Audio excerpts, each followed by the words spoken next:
Hello. हम लोग discuss कर रहे थे अपने लेक्चर्स में the list of the governor generals during British India. कौन कौन से गवर्नर जनरल्स, और उसके बाद गवर्नर जनरल जो पहले बंगाल के हुए, और उसके बाद हम डिस्कस करेंगे भारत के गवर्नर जनरल, और देन वायसराय जो 1857 के पहले थे। अब इसी क्रम में हमने दो गवर्नर जनरल डिस्कस किए थे। जो पहले गवर्नर जनरल थे वो थे लॉर्ड वॉरेन हेस्टिंग्स। उनकी पॉलिसीज हमने देखी थी कि 1773 का रेगुलेटिंग एक्ट आया था, ठीक है, और उसमें मैसूर वॉर हुआ, सेकेंड एंग्लो मैसूर वॉर हुआ, फर्स्ट एंग्लो मराठा वॉर हुआ, पिट्स इंडिया एक्ट आया, और वो पॉलिसीज हमने डिस्कस की थी। उसके लॉर्ड कॉर्नवालिस थे। कॉर्नवालिस ने कॉर्नवालिस कोड लाया, और सेपरेशन ऑफ पावर्स को मतलब जो शक्तियों के पृथक्करण पर आधारित था, टैक्सेशन को और ज्यूरिडिक्शन को दोनों को अलग अलग कर दिया गया, और परमानेंट सेटलमेंट मतलब स्थायी बंदोबस्त की व्यवस्था आई। तो वो हमने पिछले लेक्चर में देखा था। इसी क्रम में जो आज हम आगे बढ़ रहे हैं कि लॉर्ड कॉर्नवालिस कब से कब तक गवर्नर जनरल थे, वो 1786 से लेकर 1793 तक थे। उसके बाद सर जॉन शोर आए, जिनका कार्यकाल जो था 1793 से लेके 1798 तक था। तो इनके टाइम में सबसे पहले जो पास हुआ था, सबसे पहले जो इंपॉर्टेंट थे वो थी 1793 चार्टर एक्ट। 1793 का चार्टर एक्ट, क्योंकि इसके बाद फिर ये डिसाइड किया गया था कि हर 20 इयर्स के बाद, 20 साल के बाद ये रिवाइव होगा बार बार। तो चार चार्टर एक्ट आए थे 1793, 1813, 1833, 1853। ये अलग अलग गवर्नर जनरल्स के पीरियड्स में आए थे, उनके टाइम ड्यूरेशन में आए थे। तो अगर मैं यहां बात करूं तो 1793 का चार्टर एक्ट क्या था कि जो मेंबर्स हैं, जो होम गवर्नमेंट जो बन रही है, जैसे ब्रिटिश इंडिया की जो एक होम गवर्नमेंट बनी, जो उसके मेंबर्स थे, उनकी सैलरी पेंशन वो ये इस तरह का अरेंजमेंट किया गया कि इंडियन रेवेन्यू से उन्हें सैलरी दी जाएगी, ठीक है। मतलब कि कंपनी के जो अधिकारी थे या मेंबर या सदस्य थे, उन्हें भारतीय राजस्व में से वेतन देने की व्यवस्था की गई। सैलरी उन्हें कहां से मिल रही थी? इंडियन रेवेन्यू से। कुछ नेशनलिस्ट थे जिन्होंने इसका विरोध भी किया था। इसका विरोध इसलिए किया, ये एक्यूज्ड इसलिए हुआ क्योंकि वो ये कह रहे थे कि इससे ड्रेनेज हो रहा है इंडिया की वेल्थ का, मतलब धन का निष्कासन हो रहा है, संपत्ति जो है ये बाहर भेजी जा रही है, क्योंकि इसी पैसे से, इसी रेवेन्यू से वो ब्रिटिश अधिकारी जो अभी इंग्लैंड में है, उनकी भी सैलरी और पेंशन दी जा रही है। तो चार्टर एक्ट इसका जो 1793 का चार्टर एक्ट सिंपल ये कहता था कि जो होम गवर्नमेंट के मेंबर थे, जो इंडिया में थे, उनकी सैलरी जो है वो इंडियन रेवेन्यू से दी जाएगी। लेकिन कुछ नेशनलिस्ट ने इसका विरोध इसी वजह से किया कि धन का निष्कासन या वेल्थ ड्रेनेज हो रहा है, जो धन जो है, पैसा जो है बाहर भेजा जा रहा है, और बाहर के ब्रिटिश अधिकारी को भी सैलरी दी जा रही है। ये पहला इंपॉर्टेंट इवेंट था जो इनके टाइम पे हुआ था 1793 के चार्टर एक्ट। देन इनके टाइम पे एक इंपॉर्टेंट इवेंट हुआ था बैटल ऑफ खरदा, खरदा का युद्ध, बैटल ऑफ खरदा। ये युद्ध जो हुआ था ये दो लोगों के बीच में हुआ था। ये हुआ था जो माधवराव सेकंड, जो मराठा पेशवा थे, माधवराव सेकंड के बीच में, और निजाम के बीच में, जो हैदराबाद के निजाम के बीच में। ये 1795 में हुआ खरदा, ये बैटल ऑफ खरदा, खरदा का युद्ध हुआ। इस युद्ध में ये डिसाइड किया गया, जैसे इस युद्ध में बुरी तरह से हार गई, ये बुरी तरह से हार गए, दे वर डिफीटेड। तो इस युद्ध में साथ नहीं दिया किसने? जॉन शोर ने। भाई ये ब्रिटिश के प्रोटेक्शन में ही थे, लेकिन इन्होंने साथ नहीं दिया। इसका क्या मतलब था? हस्तक्षेप नहीं किया, है ना, इंटरफेयर नहीं किया। इसी को कहा जाता है नॉन इंटरवेंशन पॉलिसी या अहस्तक्षेप की नीति। तो इससे मराठाओं का ट्रस्ट भी चला गया था ब्रिटिशर से। यह आखिरी युद्ध था, ये माधवराव सेकंड और निजाम का जो युद्ध था, ये मराठाओं और निजाम के बीच का आखिरी युद्ध था। कभी सवाल आ जाता है कि which was the last war between Marathas and Nizam, Maratha और निजाम के बीच में आखिरी युद्ध कौन सा था? खारदा का युद्ध, ठीक है। तो खारदा वॉर में, बैटल ऑफ खारदा में निजाम बुरी तरह से हार गए, क्योंकि इसमें सर जॉन शोर ने इसमें जो नीति रखी थी, वो नीति थी, इनकी पॉलिसी थी नॉन इंटरवेंशन, नॉन इंटरवेंशन की पॉलिसी, ठीक है। इसी को कहा जाता है अहस्तक्षेप, अहस्तक्षेप की नीति। अहस्तक्षेप की नीति। तो सवाल आता है कि अहस्तक्षेप की नीति का जन्मदाता किसे कहा जाता है? ये सर जॉन शोर को कहा जाता है।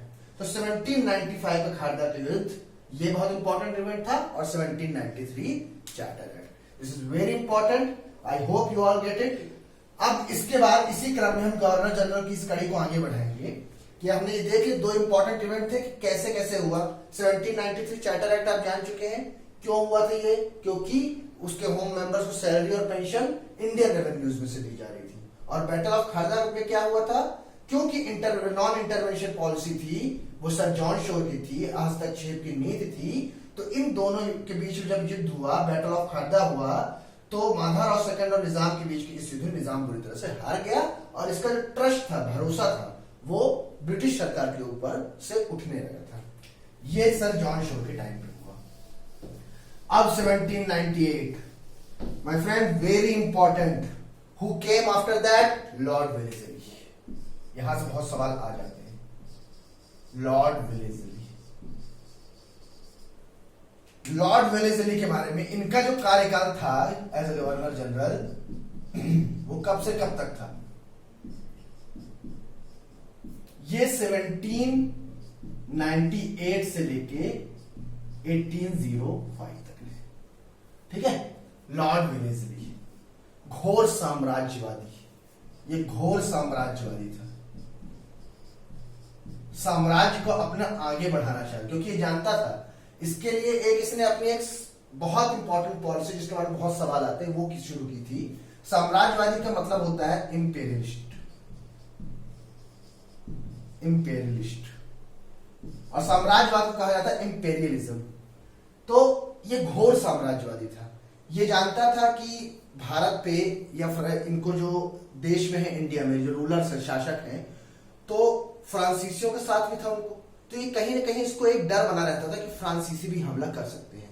तो इसके लिए इसने बहुत इंपॉर्टेंट पॉलिसी स्टार्ट की थी, जिसे कहा जाता है सब्सिडियरी अलायंस, सब्सिडियरी अलायंस या फिर सहायक संधि, सब्सिडियरी अलायंस सिस्टम या फिर सहायक संधि,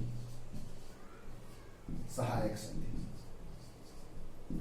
ये इसकी बहुत मतलब सवाल आता ही रहता है। सहायक संधि ये किसके द्वारा शुरू की गई थी? Lord Wellesley. Subsidiary alliance it was started by Lord Wellesley. अभी क्या थी सहायक संधि? सब्सिडियरी अलायंस क्या थी? भाई यही डर का तो फायदा उठाना था ना, कि अपने साम्राज्य को, अपने रूल को, अपने शासन को इतना आगे बढ़ा लेना था कि अब किसी का खतरा न रहे।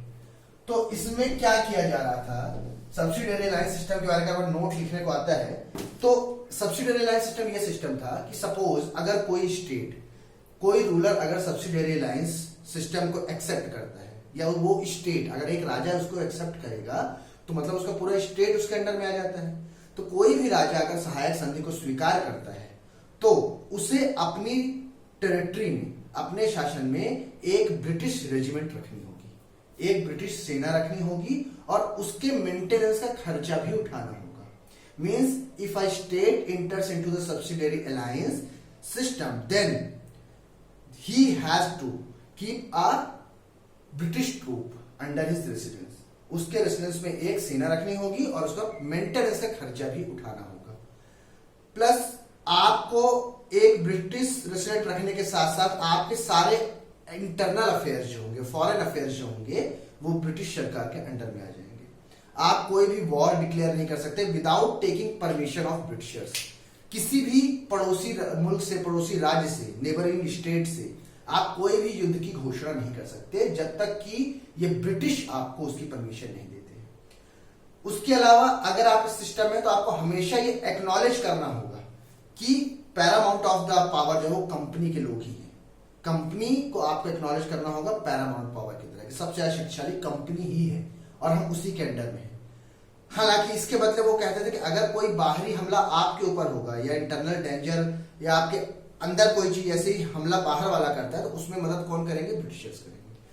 तो सिंपल सा सिस्टम है कि सब्सिडियरी अलायंस या सहायक संधि में अगर कोई राज्य उसे एक्सेप्ट करता है, तो उसे अपने रेसिडेंसी में एक सेना रखनी होगी, ब्रिटिश सेना, उसका खर्चा उठाना होगा, वो अपने सारे इंटरनल कॉन्फ्लिक्ट जो होंगे वो ब्रिटिश सरकार द्वारा डिसाइड होंगे, कंपनी को पैरामाउंट पावर बताना होगा, बदले में वो किसी बाहरी आक्रमण से आपकी सुरक्षा करेंगे।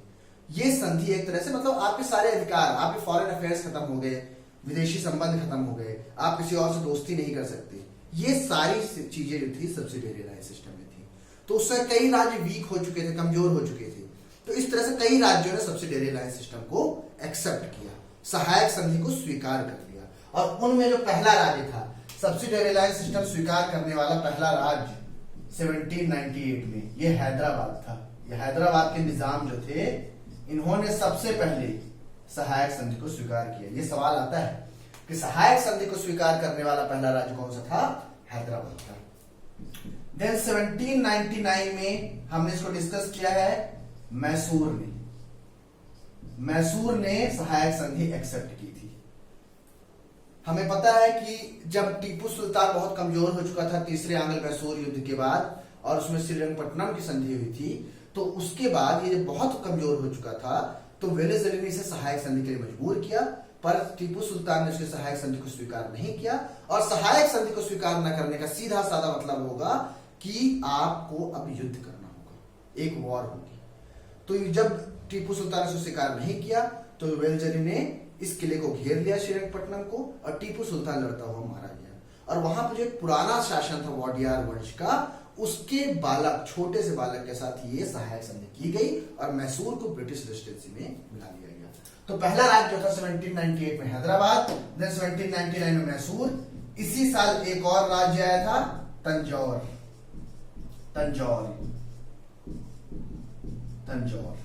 और 1800 में आया था अवध।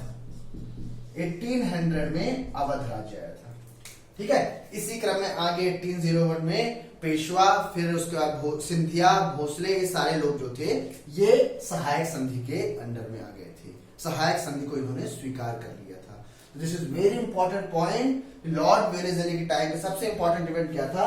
1798 से लेकर 1805 तक इनके शासनकाल में इन्होंने फ्रांसीसियों का डर खत्म करने के लिए, बिकॉज ये बहुत बड़े साम्राज्यवादी थे, इन्होंने क्या किया? सबसे पहले सहायक संधि किसके ऊपर लाद दी गई? हैदराबाद के ऊपर। फिर मैसूर, तंजौर, अवध, पेशवा, भोसले, सिंधिया, इन सब के ऊपर धीरे धीरे इन्होंने सहायक संधि स्वीकार कर ली थी। तो इन्हें सेना का खर्चा उठाना होता था और बदले में इनकी सुरक्षा की गारंटी अंग्रेज देते थे। पूरे फॉरेन राइट्स, पूरे फॉरेन अफेयर्स, विदेशी संबंध वो अंग्रेजों के अंडर में आ जाते थे। तो ये चीजें जो हुई ये सहायक संधि में हुई, वेरी इंपॉर्टेंट। सबसे इंपॉर्टेंट क्या हुआ? सब्सिडियरी अलायंस या सहायक संधि। अब इन्हीं के टाइम पे एक इंपॉर्टेंट हुआ था कंक्लूजन फॉर ट्रीटी ऑफ बसीन।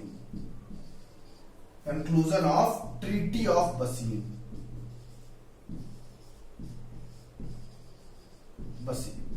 या बसीन की संधि का जो निष्कर्ष निकला था, बसीन की संधि, यह संधि हुई थी 1802 में। और इसी के तुरंत बाद सेकेंड एंग्लो मराठा वॉर जो स्टार्ट हुआ था वो हुआ था 1803 से 1805। ये वॉर भी इन्हीं के टाइम पे हुआ था। इस वॉर में क्या हुआ था? फर्स्ट एंग्लो मराठा वॉर खत्म हुआ। अब उस समय तक कई जो इंपॉर्टेंट लोग थे मराठा पावर के, पेशवा जो थे, वो इंपॉर्टेंट लोगों की डेथ हो चुकी थी। जैसे नाना फडणवीस की डेथ हो चुकी थी, तुकोजी होलकर की डेथ हो चुकी थी, क्योंकि पानीपत का युद्ध हो चुका था। और कई जो ताकतवर थे या जो जानते थे किस तरह से शासन करना है, माधवराव थे उसमें, माधवराव फर्स्ट, ये सब की डेथ हो चुकी थी। नाना फडणवीस जो एक अच्छे सलाहकार थे, उनकी डेथ हो चुकी थी। तो उस समय पे मराठाओं में जो शासक थे वो थे, उनका नाम था बाजीराव सेकंड। बाजीराव सेकंड, या इन्हीं को कहा जाता है नाना साहब धोधू पंत। तो बाजीराव सेकंड इस समय पे जब यहाँ पे थे, मराठाओं के पेशवा थे, तो इनके बीच में इंटरनल कॉन्फ्लिक्ट चल रहे थे। ठीक है, तो इन्होंने और दौलत राव सिंधिया ने, इन दोनों ने मिलकर जसवंत राव होलकर के छोटे भाई बिट्ठू जी की हत्या कर दी, उन्हें मार दिया। तो जसवंत राव होलकर इससे गुस्सा हो गया और उसने पुणे पे अधिकार कर लिया। पुणे पे अधिकार करने के कारण उसने अंग्रेजों से जाके मदद मांगी। समझ रहे इस चीज को कि बहुत इंपॉर्टेंट चीज हुई कि इनके बीच में इंटरनल कॉन्फ्लिक्ट थे होलकर्स के बीच में और बाजीराव सेकंड जो मराठाओं के बीच में। तो मराठाओं में बाजीराव सेकंड ने और दौलतराव सिंधिया ने लोगों ने मिलकर जसवंत राव होलकर के छोटे भाई बिट्टू जी की हत्या कर दी। इसके कारण जसवंत राव होलकर ने क्रोध में आके, गुस्से में आके पुणे पे अपना कब्जा कर लिया। तो ये भागते हुए बाजीराव सेकंड अंग्रेजों के पास गए और इसी में उन्होंने की बसीम की संधि, और अंग्रेजों ने इसे देखा मौका, अपॉर्चुनिटी माय फ्रेंड, कि ये एक मौका है। और जैसे ही इस मौके का फायदा उठाया, उन्होंने यहां पे एक तरह की सहायक संधि ला दी कि अब मराठाओं को एक अंग्रेजी सेना अपने रेजिडेंट में रखनी थी और उसका खर्चा भी उठाना था। इस गलती का एहसास बाजीराव को बाद में हुआ और इसने फिर धीरे से कोशिश की कि मैं सिंधिया के साथ मिल जाऊं, होलकर तो मिला ही हुआ है, इन तीनों के साथ मिलकर इसने कोशिश की कि मैं अंग्रेजों के साथ युद्ध करूं। और यही बैकग्राउंड था किसका, सेकंड एंग्लो मराठा वॉर का। 1803 से 1805 तक युद्ध चला, लेकिन तीनों स्टेट मिलके एक एक करके हारते चले गए, चाहे वो मराठा हो, चाहे वो दौलतराव सिंधिया के सिंधिया हो, होलकर हो, तीनों हार गए और तीनों को अलग अलग सहायक संधियां करनी पड़ गई थी। ये हमने देखा था, सहायक संधि में इस तरह ही अंडर में आते चले गए। तो it was very important during the era of Lord Wellesley. What was the first thing happened? First thing happened, it was a subsidiary alliance system, सहायक संधि। 1802 में जो बसीम की संधि हुई थी उसका निष्कर्ष क्या निकला, और सेकंड एंग्लो मराठा वॉर जो बाजीराव सेकंड की इसी बसीम की संधि की वजह से हुआ था, जो एक तरह की सहायक संधि थी। तो बाजीराव सेकंड, होलकर, सिंधिया मिलकर भी अंग्रेजों को नहीं हरा पाए। और अगर कभी सवाल आ जाए कि अंग्रेजों की तरफ से कौन थे उसमें, तो उसमें आर्थर वेलेस्ली और लॉर्ड लेक, आर्थर वेलेस्ली और लॉर्ड लेक। नॉर्थ की कमान ये लॉर्ड लेक के हाथों में थी और यहाँ साउथ की कमान जो थी वो आर्थर वेलेस्ली के हाथों में थी। तो लॉर्ड लेक ने होलकर के ऊपर सहायक संधि ला दी और उनके साथ संधि कर ली और उनके स्टेट पे कब्जा कर लिया। और साउथ में जो हुआ, ये दोनों के ऊपर, सिंधिया के ऊपर और मराठाओं के ऊपर सहायक संधि लगी। तो इस तरह से इंपॉर्टेंट घटनाएं हुई। एक इंपॉर्टेंट घटना थी 1800 में इन्होंने फोर्ट विलियम कॉलेज की स्थापना की थी। फोर्ट विलियम कॉलेज की स्थापना की थी। इसमें जो लोग, हमने बात की थी कि आईसीएस की जो परीक्षा होती थी, सिविल सेवक जन्मदाता किसे कहा जाता था? सिविल सेवक जन्मदाता कहा जाता लॉर्ड कॉर्नवालिस को। तो आईसीएस की जो परीक्षा होती थी उसके बाद ट्रेनिंग के लिए, प्रशिक्षण के लिए फोर्ट विलियम कॉलेज की स्थापना 1800 ईस्वी में लॉर्ड वेलेस्ली ने ही की थी। This is very important fact. So हमने देखा सर जॉन शोर के बारे में, हस्तक्षेप की नीति के जन्मदाता वही थे, नॉन इंटरवेंशन के, और उनके टाइम पे 1793 का चार्टर एक्ट आया था और बैटल ऑफ खारदा हुई थी। और लॉर्ड वेलेस्ली के टाइम पे सहायक संधि लागू हुई, बसीम की संधि का निष्कर्ष निकला, सेकेंड एंग्लो मराठा वॉर हुई और 1800 में फोर्ट विलियम कॉलेज की स्थापना हुई आईसीएस में परीक्षा पास करने वालों के लिए प्रशिक्षण के लिए। This was very important during the Lord Wellesley. अब इसी क्रम में 1805 से 1807 इनका जो एक इंपॉर्टेंट इवेंट आया, George Barlow, sir George Barlow, इनके टाइम की इंपॉर्टेंट घटना जो थी, इनका शासनकाल एक तो रहा 1805 से लेके 1807। जॉर्ज बार्लो के टाइम जो हुआ था, सिपाही विद्रोह हुआ था वेल्लोर में, वेल्लोर म्यूटनी। और ये म्यूटनी कौन से कहलाती थी? सेपॉय म्यूटनी या वेल्लोर का सिपाही विद्रोह 10 जुलाई ये 1806 में हुआ, 1806 में। बहुत इंपॉर्टेंट है। वेल्लोर का सिपाही विद्रोह जो हुआ था, वेल्लोर का सिपाही विद्रोह ये 10 जुलाई 1806 को हुआ था। किस कारण से हुआ था? क्योंकि उस समय अंग्रेजों ने कई चीजों पर रोक लगा दी थी। मतलब अंग्रेजों ने उस समय पे ये लागू कर दिया था कहीं ना कहीं कि कोई भी हिंदू अपने रिलीजियस सिंबल नहीं लगा सकते, माथे पर तिलक नहीं लगा सकते, मुस्लिम दाढ़ी या मूछ नहीं रख सकते हैं, है ना। और उन्हें एक यूरोपियन की तरह एक गोल टोपी पहननी होगी, जो कहीं ना कहीं ईसाइयों के धर्म को बढ़ाने की तरफ इंस्पायर कर रहा था। इन सब सारी चीजों ने वेल्लोर के सिपाहियों को एक दुविधा में डाल दिया और उन्होंने इसका विद्रोह कर दिया। हालांकि इसका कोई फायदा नहीं, बहुत बड़े लेवल पे नहीं हो पाया था ये। बड़े लेवल पे कब हुआ? 1857 में, 1857 में। लेकिन इस सिपाही विद्रोह में जो विद्रोह कर रहे थे उन्हें 90 लैशेज 90 कोड़े मारने की सजा दी गई, या तो उन्हें टर्मिनेट कर दिया गया, ठीक है, या फिर 90 कोड़े मार के निकाल दिया गया, या उन्हें दूसरी जगह पे भेज दिया गया और इस विद्रोह को दबा दिया गया। तो वेल्लोर का सिपाही विद्रोह जॉर्ज बार्लो के टाइम पे हुआ था। तो ये क्रमशः गवर्नर जनरल हम देख लेते हैं 1856 से पहले। सबसे पहले Lord Warren Hastings, then Cornwallis के बाद सर जॉन शोर का लॉर्ड वेलेस्ली के बाद आते हैं George Barlow. So this was very important. ये इस तरह से सीक्वेंस में चलेंगे तो हमारी सारी चीजें हिस्टोरिकल खत्म होती जाएंगी। अच्छा, मैं सबसे कहूंगा जो लोग इस चैनल देख रहे हैं उसे लाइक करें, सब्सक्राइब करें। जब तक अच्छे सब्सक्राइबर्स नहीं मिल सकते, मैं एक अच्छा कंटेंट देने की कोशिश कर रहा हूं, तो आप इसमें देखेंगे मैं जितना बेहतर कर सकूंगा उतना बेहतर करने की कोशिश करूंगा। जो भी सवाल है आप मुझसे कमेंट में पूछ सकते हैं, ठीक है। दिस इज अ ट्राई, मैं ये कोशिश कर रहा हूं कि आप लोग पढ़ाई करें और साथ में सीखने का मौका मिले। एवरी टीचर एवरी डे, चाहे वो टीचर हो या स्टूडेंट, वो एक दूसरे से सीखते ही। स्टूडेंट के सवालों से हम सीखते हैं कि इस सवाल में शायद मुझे कुछ जानने या बताने की जरूरत है, क्योंकि कहीं ना कहीं ये मतभेद होते हैं, कई इतिहास के कई ऐसे पन्ने जहाँ पे मतभेद हैं, कॉन्ट्रोवर्सीज हैं। तो जरूरी है कि जब तक उसे पढ़ा नहीं जाएगा सीखा नहीं जाएगा। सीखने के लिए नॉलेज बहुत बड़ा हुआ है, बाहर जो चल रहा है वो चल ही रहा है, वो हम लोग करंट अफेयर्स डिस्कस कर ही सकते हैं, पर जो इतिहास में जो चीजें हुई थी उसे डिस्कस करना ही बहुत जरूरी है। तो प्लीज लाइक और सब्सक्राइब कीजिए और देखते रहिए चैनल को। Thank you.